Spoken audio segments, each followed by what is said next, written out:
You're about to see the first part of our newest investigative series, but we've already started seeing the fallout before it even aired.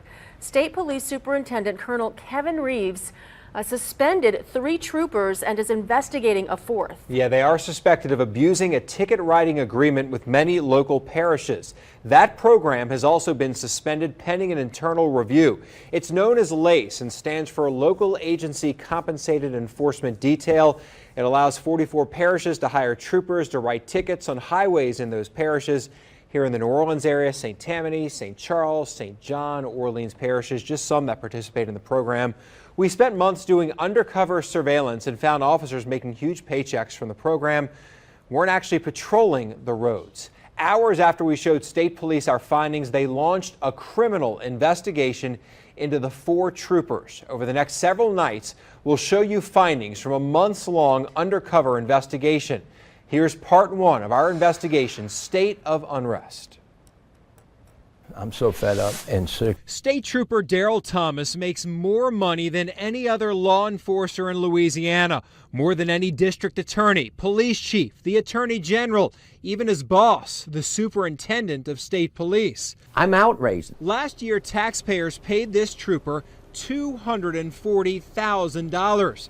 But our undercover surveillance investigation, backed up by timesheets and traffic citations, shows Thomas may not have legally earned much of that money.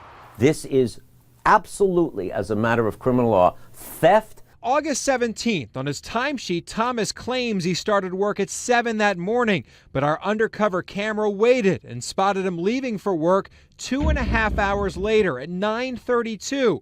For 152 minutes, Thomas stayed at home while earning money from taxpayers. When you're paid, you should be out there patrolling. Absolutely. Doing your job. You should be patrolling or doing a patrol function. We had an undercover camera at Thomas's house for 12 different work days over the past few months. What we found, for all 12 days Thomas claimed hours on his timesheet he didn't work. You don't have to take a class in criminal law to know that you can't submit fraudulent timesheets. September 4th of this year, Labor Day, Thomas billed taxpayers for 16 hours. The first 6 hours he worked a ticket writing overtime shift in St. Charles Parish. Then from noon to 10 p.m., his timesheet shows he worked his regular state police shift. But our undercover camera caught Thomas at home from 11:10 until 5 p.m. Almost 6 hours of that workday, Thomas didn't work. The next day, September 5th, Thomas's timesheet shows he worked until 10 p.m., but he arrived home at 6 and stayed there until 9:13.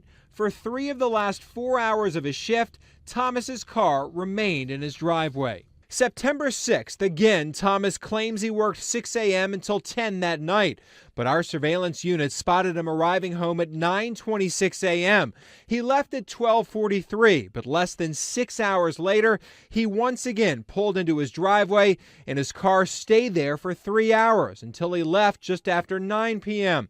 Of the 16 hours Thomas billed taxpayers that day, 6 of them he remained in his house. The allegations are very concerning here. They're very troubling. After we brought our findings to State Police Superintendent Colonel Kevin Reeves, he placed Thomas on administrative leave and launched a criminal investigation. We have to conduct an investigation here to see exactly what we're looking at with these troopers. What we've seen on the camera is of great concern. Thomas has historically been the highest overtime earner in the state and is consistently ranked among the state's highest paid employees.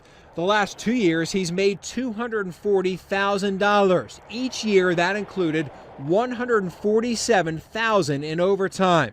The numbers are startling. That means Thomas billed taxpayers for, on average, 83 hours of work a week. These are red flags that are screaming to somebody to look into. Those overtime levels caught our attention 7 years ago when we asked then State Police Superintendent Mike Edmondson about Thomas's workload and overtime. Know him well, good trooper, very hard worker. I can assure you every one of those hours he put down, he worked.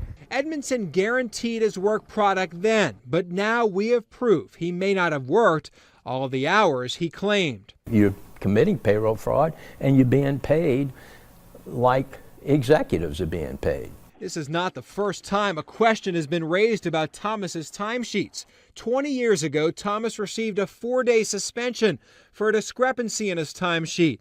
They caught him claiming work on his timesheet he never performed. Yes, it is payroll fraud. There's no doubt about it. Every day our surveillance camera spotted Thomas, he had discrepancies. August 8th, 10:25 a.m., his car at home, while his timesheet shows him working a seatbelt enforcement shift. August 18th, he's home from 11:20 through much of the afternoon, even though he claims to work a 7 a.m. to 3 p.m. shift. August 22nd, he arrives home at 7:57 p.m. and stayed there for the remaining 3 hours of his shift. That ended at 11 p.m. August 23rd, a 12-hour workday, but we found Thomas at home for almost 3 hours of his shift. And September 11th, we found his car at home for 3 hours of his regular 10-hour shift. Going and staying at your house is unacceptable for anybody in Louisiana State Police while you're being paid. Daryl Thomas makes more than the Vice President of the United States, a police officer who should be upholding the law, may be breaking the law himself.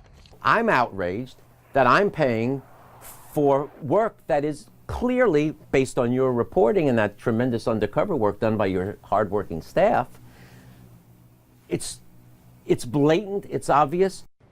State police said we couldn't interview Thomas. We sent him a letter asking for comment. That letter was delivered, but we haven't heard back. Tomorrow night, part 2 of State of Unrest. We dig deeper into the LACE program. We'll show you exactly why state police suspended the program, an undercover video of 3 other troopers who may be breaking the law, and there's a twist in our story that the state police superintendent calls bold. He says this twist makes our findings even more concerning. Watch part 2 of State of Unrest tomorrow night on Fox 8 News at 10. It's concerning for all taxpayers, but especially people who've received tickets from People state who have police. received tickets, and as we unveil this more, you'll have even more questions for some about some of the tickets some people received. So we'll have more tomorrow night, Friday night, and some more next week as well, too.